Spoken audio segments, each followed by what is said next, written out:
Namo tassa bhagavato arahato sama sambuddhassa.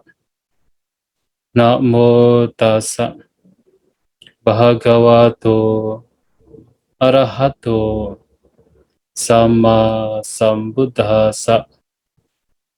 Namo tassa bhagavato arahato sama sambuddhassa.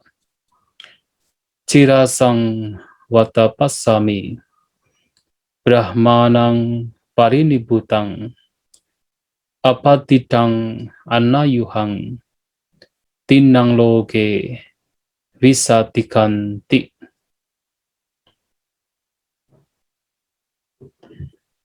Yang saya hormati para Rama-Ramani, yang berbahagia para Bapak Ibu, Saudara-saudari sekalian. Selamat pagi semuanya. Terpujilah Sang Buddha, Namo Buddhaya. Pada kesempatan pagi hari ini, hari Minggu, walaupun kita masih berada di tengah pandemik, kita masih bisa melakukan kebajikan, memberikan penghormatan kepada Buddha, Dhamma, dan Sangha, walaupun melalui Zoom. Dan seperti yang barangkali telah di-broadcast bahwa pagi hari ini tema ceramah atau Dhammadesana yang akan disampaikan berkaitan dengan Oga Tarana Sutta sebagai jalan tengah menuju pencerahan. Dan sebelum saya membahas tentang Oga Tarana Sutta, saya pribadi ingin mengucapkan bela sungkawa dan juga samvegacita atas meninggalnya Bapak Putu Adiguna, suami mendiang Ibu Erlina Kang, sebagai salah satu donatur dan juga pembabar dhamma yang luar biasa, baik di Bali maupun di tempat-tempat lain di Indonesia. Dan tentu kita semua berharap bahwasanya mereka terlahir di alam yang lebih baik hingga mencapai pencapaian pembebasan. Bapak, Ibu, Saudara-saudari sekalian, Oga Tarana Sutta merupakan khotbah pertama yang terdapat di dalam Sangyutta Nikaya. Ini menarik karena tentunya menjadikan khotbah Oga Tarana Sutta ini di awal sekali dari satu teks yang terkenal di dalam Tipitaka, yaitu Sangyutta Nikaya, tentunya mempunyai alasan mengapa para arahat, 500 arahat pada konsili pertama menjadikan khotbah ini sebagai khotbah pertama di Sangyutta Nikaya. Tentu memberikan atau menunjukkan bahwasanya khotbah ini mempunyai makna yang sangat penting dalam praktek dhamma. Dan memang kalau kita perhatikan isi dari Oga Tarana Sutta ini sangat mendalam. Walaupun khotbah ini berisikan sebuah paradoks yang sulit untuk dipahami, tetapi kalau kita selidiki lebih dalam, isinya adalah dhamma yang begitu dalam, yang sangat bersesuaian dengan praktek dari kita sebagai seorang Buddhis yang mempraktekkan dhamma. Nah, khotbah ini berisikan sebuah dialog antara Sang Buddha dengan seorang dewa. Dan kalau kita perhatikan dari judul, yaitu Oga Tarana, artinya bahwa khotbah ini berkaitan dengan bagaimana cara menyeberangi banjir. Jadi Oga itu artinya banjir, Tarana adalah menyeberangi. Khotbah tentang menyeberangi banjir. Nah, di sini berisikan tentang khotbah bagaimana seseorang menyeberangi banjir. Nah, dalam khotbah tersebut, seorang dewa datang kepada Sang Buddha.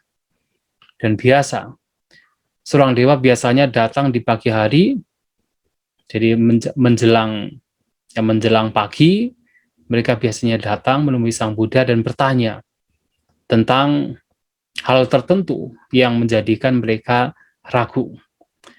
Nah, dalam hal ini juga seorang dewa datang pada Sang Buddha dan bertanya. Dan pertanyaannya adalah unik. Karena ia bertanya kepada Sang Buddha, bagaimana Sang Buddha ini menyeberangi banjir? Kemudian apa jawaban Sang Buddha? Sang Buddha menjawab.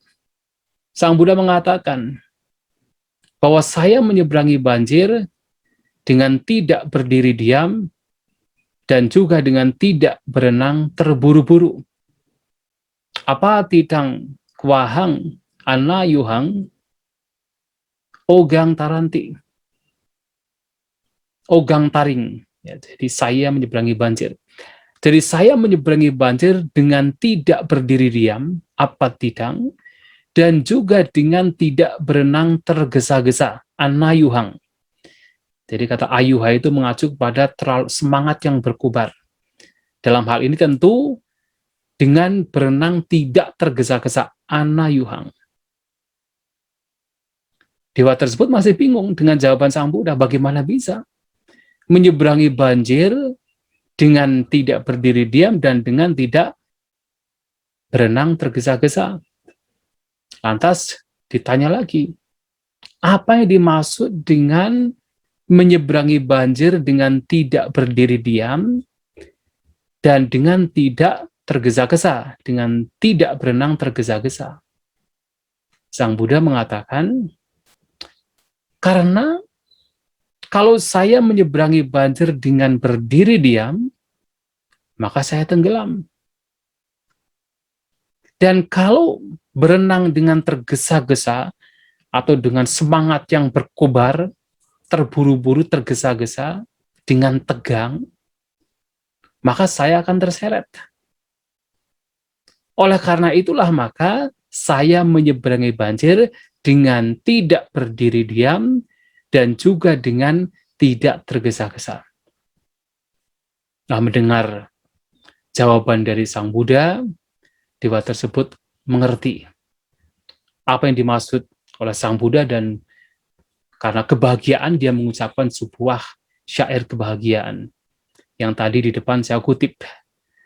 Dewa tersebut mengatakan bahwa baru kali ini setelah sekian lama saya melihat seorang Brahmana yang seluruhnya padam. Nah, Brahmana di sini mengacu pada Sang Buddha. Yang seluruhnya padam, parinibbutang.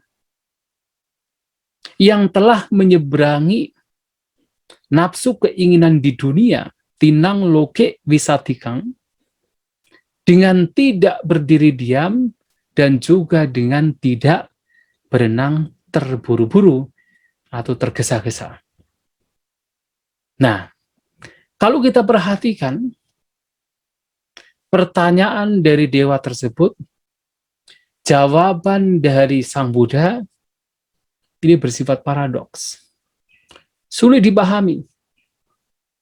Kalau kita tidak berusaha untuk menyelidik ke dalam ajaran Sang Buddha lainnya, ke dalam pengalaman pada saat kita mempraktikkan ajaran Sang Buddha, maka sulit memahami apa yang dimaksud dengan banjir, apa yang dimaksud dengan menyeberangi banjir, apa yang dimaksud dengan tidak berdiri diam, dan juga apa yang dimaksud dengan tidak berenang terburu-buru.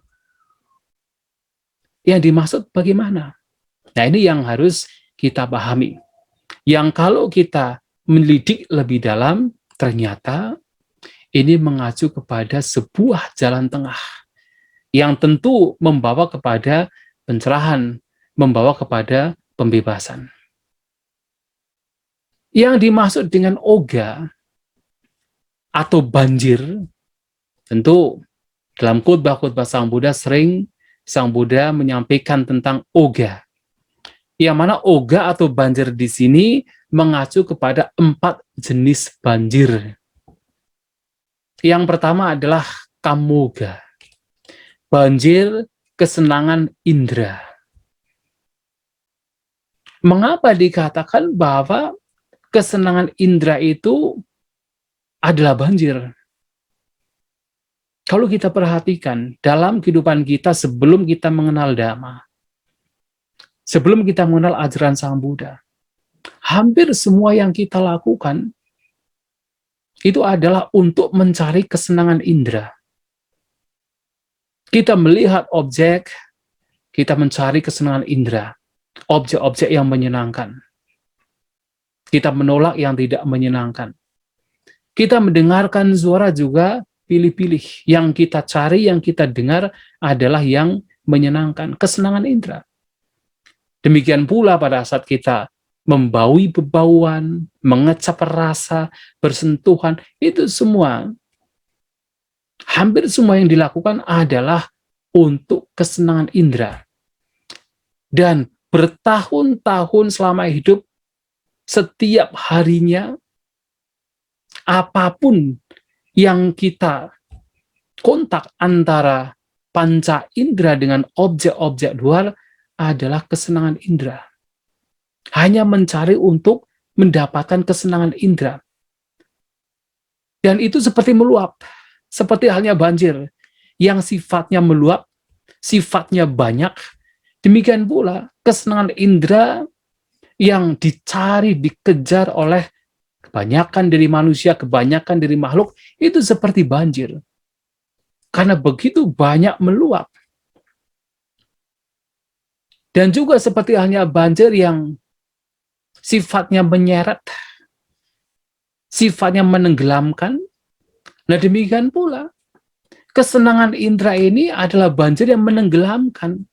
Membuat seseorang tenggelam, terseret ke dalam lautan sangsara, lautan penderitaan, lautan tumimba lahir. Nah, jadi seperti halnya banjir itu, pasti banjir air itu pasti akan menuju mengarah kepada lautan.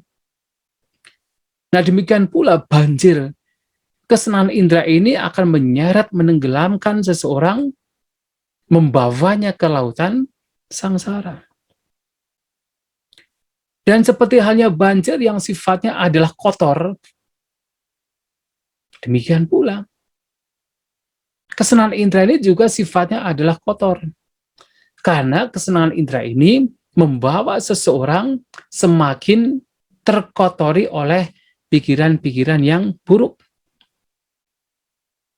Kita tahu bahwasanya hanya dengan mengejar kesenangan indera, hanya keinginan untuk menikmati kesenangan indera, banyak orang melakukan berbagai macam kejahatan, melakukan berbagai macam perilaku yang buruk, yang merugikan, yang tidak bermanfaat. Keserakahan berkembang karena keinginan untuk menikmati kesenangan indera. Kebencian berkembang karena tidak mendapatkan kesenangan yang didambakan. Kotoran batin terus berkembang disebabkan karena kesenangan indera. Maka itulah, seperti halnya banjir yang sifatnya adalah kotor, kesenangan indera juga sama. Dan itulah kenapa kesenangan indera dikatakan sebagai banjir. Dan mengatakan bagaimana cara menyeberangi banjir, tentunya adalah sama dengan pertanyaan bagaimana bisa mengatasi kesenangan indera. Bagaimana bisa terbebas dari kesenangan indera? Bagaimana bisa terbebas dari kotoran yang muncul karena kesenangan indera? Bagaimana supaya tidak tenggelam di lautan tumimba lahir karena kesenangan indera. Artinya demikian. Yang pertama. Yang kedua adalah, jadi oga atau banjir, yang kedua tidak lain adalah bavoga. Dari kata bahwa oga. Banjir kemenjadian. Yang dimaksud dengan kemenjadian di sini adalah keinginan untuk eksis, keinginan untuk bertahan, keinginan untuk dilahirkan lagi, keinginan untuk mendapatkan apa yang diinginkan, yang disenangi, itu adalah bhava oga. Dan kalau kita perhatikan, sama, seperti hanya keinginan untuk menikmati kesenangan indera kesana kemari, hampir setiap perilaku, pengalaman melalui indera kita diarahkan untuk menikmati kesenangan indera, demikian pula hampir semua yang dilakukan oleh manusia, oleh makhluk, adalah untuk bagaimana bisa bertahan, untuk survive. Yang tidak disadari bahwa itu sebenarnya juga bagian dari bhava oga, atau bagian dari banjir kemenjadian. Ingin menjadi, ingin bertahan, ingin eksis. Dan tanpa disadari itu juga hal-hal atau katakan keinginan-keinginan yang pada akhirnya membawa kepada seseorang untuk terus tenggelam, terseret di lautan tumimba lahir. Ya makanya di dalam yaitu 4 kebenaran mulia, ketika berbicara tentang sebab duka, itu tidak hanya keinginan untuk menikmati kesenangan indera, yaitu kama tanha. Bahkan keinginan untuk menjadi, untuk eksis, yaitu bhava tanha, juga menjadi sebab mengapa seseorang terus mengalami duka, penderitaan, tenggelam di lautan sangsara. Maka menyeberangi banjir ini juga mengacu kepada menyeberangi banjir kemenjadian. Bagaimana seseorang bisa terbebas dari tumimba lahir, bisa terbebas dari keinginan untuk, yaitu eksis, untuk lahir. Yang kedua. Yang ketiga adalah ditoga, dari kata didioga, atau banjir pandangan. Wah, ini pandangan ini berkaitan dengan pikiran yang hampir semua yang kita pikirkan, yang kita renungkan itu menjadi sebuah pandangan. Yang walaupun di dalam kitab ulasan dikatakan yang dimaksud dengan didioga atau banjir pandangan, lebih mengacu kepada 62 pandangan salah. Nah, tetapi kalau kita bicara pandangan, banyak khotbah Sang Buddha yang mengatakan bagaimana pandangan ini seperti hutan, seperti belukar-belukar pandangan, hutan pandangan, yang itu artinya adalah karena di dalam hutan itu banyak sekali pohon, banyak sekali tumbuhan, banyak sekali benda-benda di hutan, artinya bahwa kita itu manusia itu hampir semua yang kita pikirkan itu menjadi pandangan, menjadi view. Dan ini juga tanpa disadari adalah sebuah oga. Oga adalah sebuah banjir meluap. Karena sifat atau karakteristiknya yang begitu banyak yang meluap, yang hampir semua yang kita pikirkan itu menjadi sebuah pandangan, maka disebut sebagai oga. Dan ini juga menenggelamkan. Karena selama kita tuh melekati pandangan, apapun pandangannya kalau itu dilekati, itu juga membawa seseorang untuk terus terseret tenggelam di lautan tumimba lahir. Maka bahkan pandangan yang berkaitan dengan dhamma sendiri, Sang Buddha memberikan nasihat kepada kita untuk menjadikan dhamma sebagai rakit yang digunakan untuk menyeberang. Karena walaupun dhamma itu tentunya baik, mulia, kalau kemudian digenggam, dilekati, ya itu juga bisa menjadi sebuah sebab penderitaan. Maka bahkan dhamma itu sendiri digunakan, tidak boleh dibuang, digunakan, tetapi itu pun juga sebagai rakit. Untuk menyeberang, bukan digenggam. Maka banjir pandangan ini juga yang mana seseorang harus mengatasi. Ketika ditanya bagaimana Bante, bagaimana Sang Buddha menyeberangi banjir, yang salah satunya adalah menyeberangi banjir pandangan. Nah, yang keempat adalah avijoga, atau dari kata avijaoga, banjir ketidaktahuan. Tentu kalau kita bicara ketidaktahuan, dalam khotbah-khotbah Sang Buddha, lebih mengacu kepada ketidaktahuan terhadap 4 kebenaran mulia. Tidak memahami apa itu penderitaan, tidak memahami sebab penderitaan, tidak memahami ada kemungkinan bahwa penderitaan bisa lenyap, dan juga tidak memahami jalan yang membawa kepada penderitaan. Ya tentu sebelum seseorang mencapai, yaitu katakan, atau bisa melenyapkan belenggu-belenggu tertentu, ya sebenarnya 4 kebenaran mulia di sini belum betul-betul dipahami atau belum ditembus. Nah, sehingga apalagi seseorang yang tidak pernah belajar Dhamma, tidak pernah berpikir bahwa ada kemungkinan untuk bisa terbebas dari tumimba lahir, nah itu juga selama hidupnya ini batinnya terus diselimuti oleh avijja, terus digelapkan oleh ketidaktahuan. Dan artinya ini seperti banjir yang meluap, yang menenggelamkan, yang menyeret, yang juga memberikan berbagai macam kotoran batin seperti banjir yang sifatnya adalah kotor. Avijja juga demikian. Itulah kenapa avijja pacaya sangkara. Bahwasanya dengan adanya ketidaktahuan terhadap 4 kebenaran mulia menimbulkan berbagai macam sangkara. Yang salah satunya adalah perbuatan-perbuatan yang tidak baik, perilaku-perilaku yang buruk. Artinya avijja ini selalu membawa kepada yaitu menebalnya kotoran batin. Dan ini harus diseberangi, harus diatasi.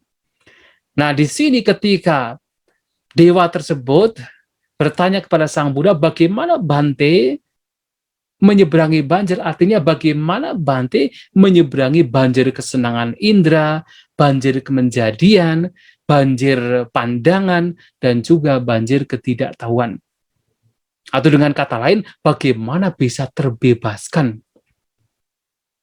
Nah, jawaban Sang Buddha adalah, saya menyeberangi banjir dengan tidak berdiri diam dan juga dengan tidak berenang tergesa-gesa.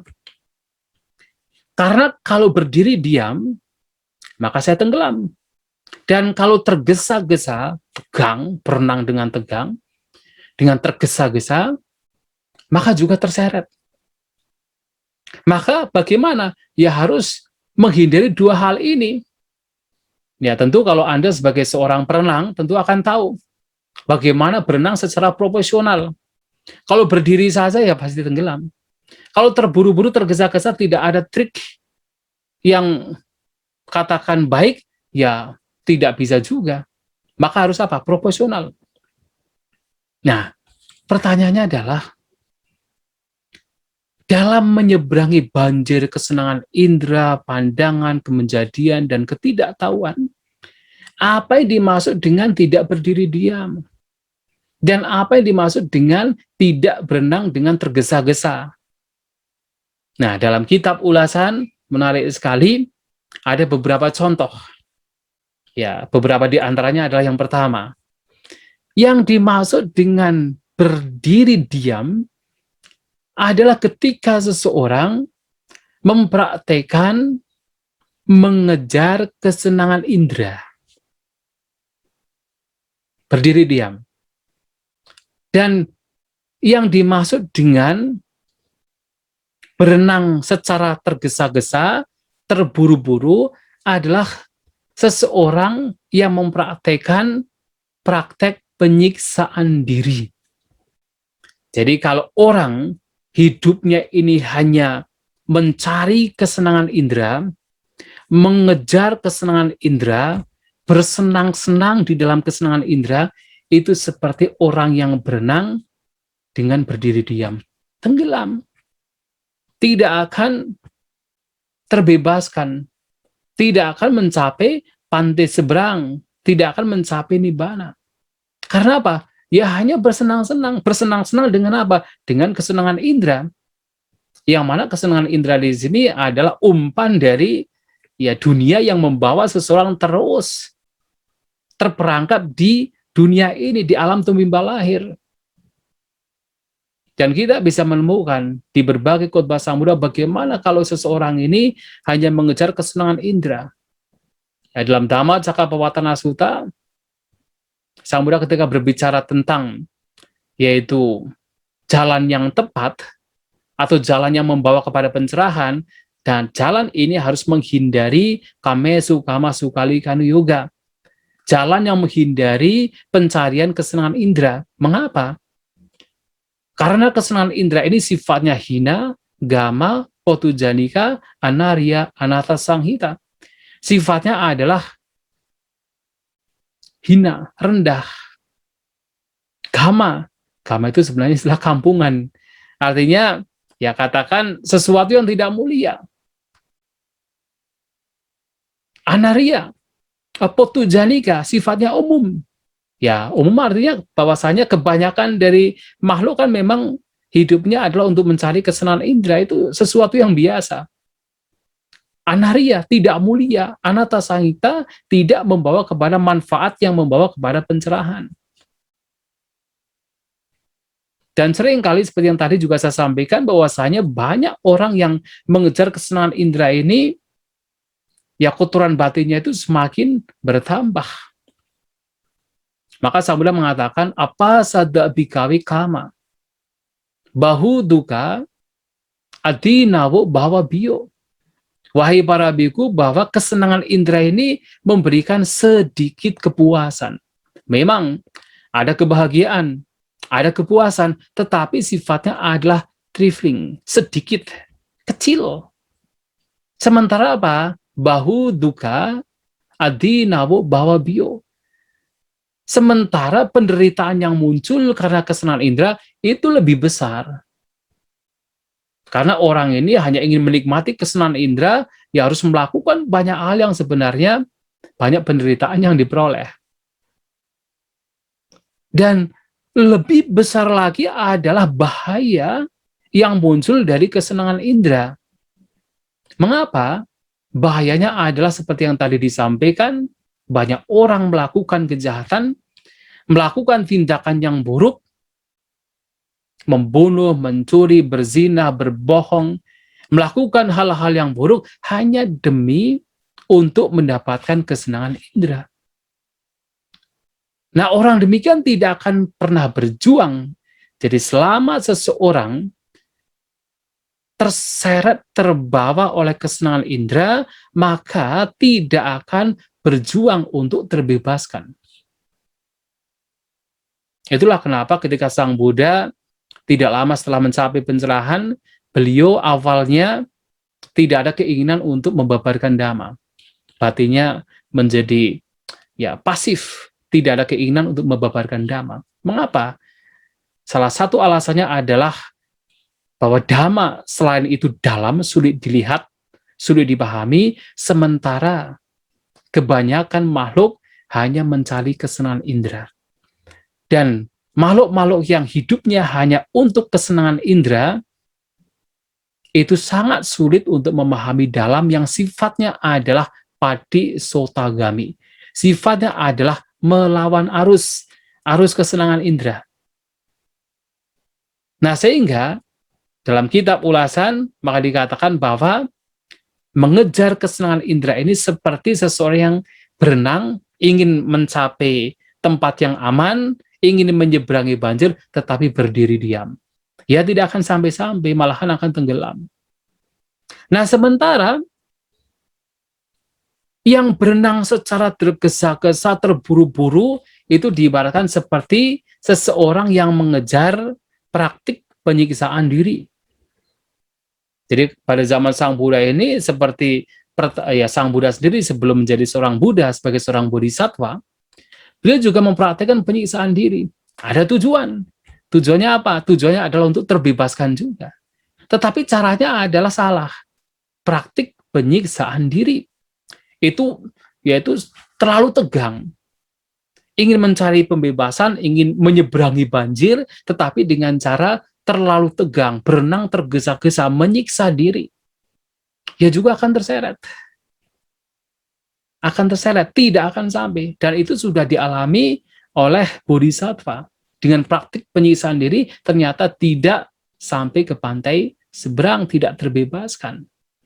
Nah, maka dalam hal ini, menyeberangi banjir sangsara yang di situ ada kesenangan indera dan seterusnya, itu dengan cara tidak mengejar kesenangan indera dan juga dengan tidak mengejar praktek penyiksaan diri. Nah, lantas apa jalannya? Tentu jalannya tidak lain adalah praktik jalan mulia berunsur 8 yang sering disebut sebagai jalan tengah, Majjhima Patipada. Nah, kalau kita perhatikan, mengapa ini disebut sebagai jalan tengah? Jalan yang menghindari dua praktik yang ekstrim, yaitu mengejar kesenangan indera dan juga mengejar atau mempraktikkan penyiksaan diri. Kalau kita perhatikan, di dalam jalan tengah, yang kita semua tahu terdiri dari 8 faktor, yaitu pandangan benar, pikiran benar, ucapan benar, perbuatan jasmani benar, mata pencaharian benar, daya upaya benar, perhatian benar, dan konsentrasi benar. Di dalam jalan mulia berunsur 8 ini, seseorang masih diperbolehkan, diperkenankan untuk menggunakan hal-hal yang dibutuhkan. Makan secukupnya, masih diperbolehkan mengenakan pakaian, masih diperbolehkan untuk hidup berteduh, memiliki rumah, masih diperbolehkan untuk menggunakan obat-obatan. Artinya, di dalam jalan tengah ini, seseorang tidak sampai kemudian mempraktekkan penyiksaan diri. Yang dalam penyiksaan diri, ada beberapa orang yang kemudian hidup dengan tidak mengenakan pakaian, telanjang, dengan makan yang tidak cukup, dengan hidup tidak di rumah, tidak berteduh. Nah, artinya, dalam jalan mulia berunsur 8, seseorang tidak terseret kepada praktek penyiksaan diri. Seseorang masih diperkenankan untuk menikmati beberapa hal yang memang dibutuhkan. Makanan secara cukup, obat-obatan, tempat tinggal, dan juga pakaian, atau kalau kami, para bante, para biku, adalah jubah. Tetapi walaupun diperkenankan untuk menggunakan semua itu, tetapi juga tidak terseret juga ke dalam praktek mengejar, mencari kesenangan indera. Ya, jadi tidak terbawa kepada praktek penyiksaan diri, masih diperkenankan untuk menikmati beberapa hal sesuai dengan kebutuhan hidup, tetapi juga tidak sampai terbawa oleh praktek mengejar kesenangan indera. Itulah jalan tengah. Dan juga di dalam jalan tengah ini, Majjhima Patipada ini, atau jalan mulia berunsur 8 ini, seseorang juga tidak kemudian terbawa kepada perilaku tindakan yang sifatnya bermalas-malasan, seperti ketika seseorang hanya mencari mengejar kesenangan indera. Tidak ada daya juang untuk mencari pembebasan. Nah, dalam praktek jalan mulia berunsur 8 ini, ada upaya, ada usaha yang termanifestasi ke dalam, ya salah satunya daya upaya benar, sama wayama. Tetapi walaupun ada daya upaya, juga tidak sampai seseorang terseret pada praktek penyiksaan diri. Jadi menghindari, yaitu praktek yang bersenang-senang, yang tidak ada daya juang dalam mencari pembebasan, tetapi di saat yang sama juga tidak terbawa oleh praktik yang sifatnya adalah menyiksa diri. Nah, karena hal itulah maka dalam jalan mulia berunsur 8 ini yang menghindari kamesu kamasu kalikanu yoga, mengejar kesenangan indera dan juga menghindari praktik penyiksaan diri, maka disebut sebagai jalan tengah.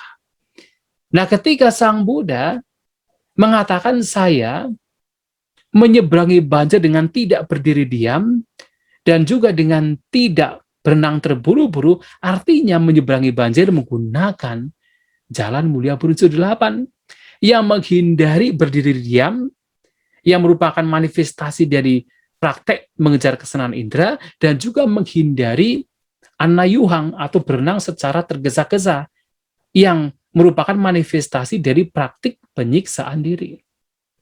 Maka di sini jalan tengah yang digunakan oleh Guru Agung kita, Sang Buddha. Nah, ini contoh yang pertama. Nah, contoh yang kedua yang diberikan dalam kitab tulisan juga menarik. Ada banyak contoh, tapi beberapa akan saya sampaikan. Yang kedua adalah berdiri diam itu ketika seseorang terbawa oleh kemalasan. Atau lina wasena. Lina wasena hanya berkaitan dengan kemalasan. Sementara berenang terburu-buru itu seperti seseorang yang terbawa oleh semangat yang berkobar atau oleh kegelisahan, uddaca wasena.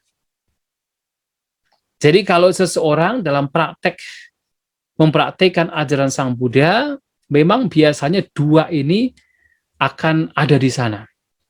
Nah, dua ini harus diseimbangkan, harus dilenyapkan untuk membawa batin seimbang dan selalu berada on the track, berada di jalan yang benar. Maka seseorang harus menghindari dua hal ini. Lina wasena uddaca wasena.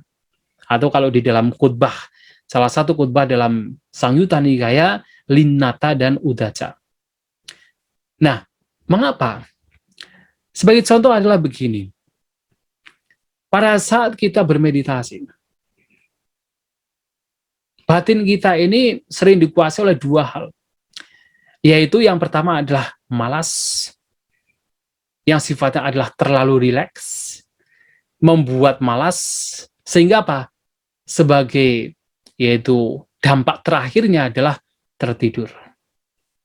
Karena rileks, malas, tertidur. Kemudian yang kedua, kalau tidak terbawa oleh terlalu rileks, kemudian terbawa oleh terlalu bersemangat, uddaca, menjadi gelisah. Karena terlalu bersemangat, maka menjadi gelisah. Dan ini seperti seseorang yang berenang dengan tergesa-gesa, terlalu bersemangat. Ya sama saja. Batin tidak menjadi tenang, batin tidak menjadi terkonsentrasi. Nah, sehingga tidak berdiri diam adalah bagaimana menyeberangi banjir dengan tidak bermalas-malasan, dengan tidak terlalu rileks. Tetapi juga dengan tidak berenang secara tergesa-gesa adalah menyeberangi banjir dengan tidak terlalu bersemangat atau terlalu berkobar semangatnya atau terlalu gelisah untuk mencapai misalnya pantai seberang. Nah, dalam khutbah Sang Buddha, yaitu dalam Sangyutta Nikaya, khutbah lainnya, dalam Nidana Sangyutta, nah di sana Sang Buddha memberikan satu cara. Bagaimana kita hendaknya menghindari dua hal ini, yaitu kemalasan, terlalu rileks, dan juga bagaimana menghindari, yaitu kegelisahan. Ketika seseorang terbawa oleh linata, kemalasan, rileks, pada waktu itu jangan memunculkan tiga hal, yaitu memunculkan ketenangan, memunculkan konsentrasi, memunculkan keseimbangan batin. Pasadi, samadhi, upeka. Jangan. Mengapa? Karena nanti akan bertambah rileks dan kemudian akan menjadi bertambah malas. Sudah batinnya itu dalam kondisi yang flat, dalam kondisi yang hambar, tidak ada semangat, kemudian ditambah lagi, dibuat lebih tenang, dibuat lebih, katakan rileks, dibuat lebih seimbang, ya tambah menjadi rileks, tambah menjadi malas. Maka pada waktu itu, yang dimunculkan adalah apa? Penyelidikan terhadap yang diperhatikan, kemalasan tersebut, kemudian munculkan semangat dan munculkan kegiuran pada waktu itu. Sehingga apa? Batin menjadi seimbang. Yang tadinya malas, kemudian menjadi seimbang, tidak malas lagi. Karena apa? Yang muncul adalah semangat. Yang muncul adalah yaitu piti, kegiuran, dan juga penyelidikan. Nah, sebaliknya kalau seseorang kemudian pada saat bermeditasi muncul kegelisahan, terlalu bersemangat, terlalu berkobar, maka kegelisahan muncul. Nah, pada waktu itu dikatakan bahwa dianjurkan untuk tidak memunculkan penyelidikan, semangat, dan juga kegiuran. Mengapa? Kalau sudah berkobar, kemudian semangatnya ditambah, ya bertambah berkobar. Kegiurannya itu ditambah, ya semakin gelisah. Maka pada waktu itu yang dimunculkan tidak lain adalah passaddhi samadhi upekkha. Ketenangan, rileks, yaitu samadhi, yang seringkali diterjemahkan sebagai yaitu konsentrasi, dan juga keseimbangan batin, upekkha. 3 ini yang mesti dikembangkan. Ketika batin terlalu berkobar, terlalu gelisah, maka ditenangkan. Intinya begitu. Dan ketika batin itu terlalu rileks, kemudian menimbulkan kemalasan, maka harus apa? Diberi semangat, diberi motivasi, agar supaya menjadi seimbang. Nah, artinya, ketika Sang Buddha juga ditanya bagaimana Sang Buddha menyeberangi banjir dengan tidak berdiri diam dan juga tidak berenang secara terburu-buru, artinya adalah bagaimana selalu menyeimbangkan batinnya. Ketika berdiri diam, yaitu terlalu menjadi tenggelam, terbawa oleh rileks, maka munculkan semangat. Demikian pula kemudian ketika terlalu bersemangat, terburu-buru, tergesa-gesa dalam berenang, maka munculkan ketenangan. Dan itu adalah jalan tengah. Jalan yang mengatasi kemalasan dan juga terlalu bersemangat, kegelisahan. Nah, ini yang kedua. Kemudian, kalau kita perhatikan sebenarnya Bapak Ibu Saudara-saudari sekalian, seluruh ajaran Sang Buddha ini sebenarnya mengacu kepada jalan tengah. Dari apapun perilaku, tindakan, baik ucapan, perbuatan, maupun pikiran, dalam upaya mengembangkan batin yang menuju membawa kepada pembebasan, semuanya sebenarnya selalu menghindari 2 ekstrim. Ekstrim berdiri diam dan ekstrim terlalu bersemangat. Menghindari 2 ekstrim membawa keseluruhan usaha kita ke dalam jalan tengah. Tidak hanya 2 tadi, tetapi yang lainnya adalah misalnya, kalau kita bermeditasi, dalam meditasi oleh Sang Buddha tentu oleh guru agung kita, bahwasanya meditasi Buddhis adalah dalam setiap saat, setiap waktu, itu adalah bagian dari meditasi. Tetapi kalau kemudian kita melakukan secara ekstrim, dalam berhari-hari kita hanya meditasi jalan misalnya, yaitu artinya kita terlalu bersemangat untuk meditasi jalan. Itu seperti ayuhang, terlalu bersemangat. Nah, ini juga ekstrim. Tapi kalau kemudian seseorang hanya diam saja, duduk saja, tanpa ada mencoba meditasi dengan melakukan aktivitas yang lainnya, itu juga ekstrim. Itu seperti berdiri diam. Maka Sang Buddha pernah memberikan nasihat kepada seorang Bante, murid beliau, Bante Sona. Nah, Bante Sona ini seorang Bante yang mempunyai sadar, keyakinan yang kuat terhadap ajaran Sang Buddha, kemudian menjadi seorang biku, dan mempraktikkan meditasi. Tetapi meditasi yang beliau praktikkan itu hanya meditasi berjalan atau cangkamana. Wah, melakukannya dengan ekstrim. Hingga pada akhirnya kaki beliau itu sampai terluka-luka, berdarah-darah. Tempat meditasi yang beliau yaitu gunakan itu penuh dengan darah. Ekstrim sekali. Sampai bahkan beliau sendiri berpikir, saya yang praktek meditasi yang sudah begini saja tidak mencapai apa-apa.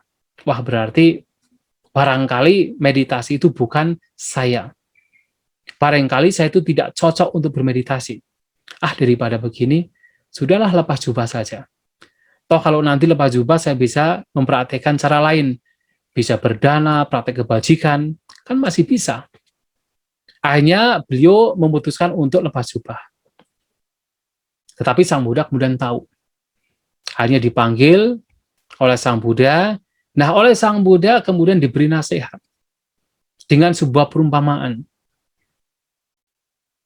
Seperti halnya senar gitar. Kalau senar gitar ini dipasang terlalu kendor, maka tidak akan memberikan suara. Demikian pula, kalau senar gitar ini dipasang terlalu kencang, maka akan putus. Dan kalau putus juga tidak akan memberikan suara. Maka senar gitar ini agar memberikan suara yang baik, harus dipasang secara proporsional. Tidak terlalu kendor, tidak terlalu kencang. Dalam praktek pengembangan batin, meditasi juga persis sama. Terlalu kendor, bermalas-malasan, ya itu tidak membawa hasil.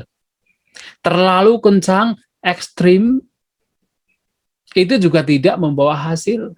Maka harus proporsional. Yang proporsional inilah yang disebut sebagai jalan tengah. Yang dilakukan oleh Bhante Suna ini terlalu ekstrim. Hanya meditasi jalan saja. Ya menjadikan tidak hanya secara fisik menjadi tidak baik, secara batin juga tidak baik. Tidak membawa kepada pembebasan, karena terlalu ekstrim. Ini yang disebut oleh Sang Buddha sebagai, katakan, ya menyeberangi banjir, jangan kemudian dengan berenang terburu-buru. Berenang terburu-buru itu adalah ya terlalu ekstrim, terlalu bersemangat. Tetapi juga, kalau terlalu kendor seperti sinar gitar yang dipasang terlalu kendor, yang artinya bermalas-malasan, itu seperti orang yang berenang dengan berdiri diam. Dengan cara demikian juga tidak akan membawa hasil.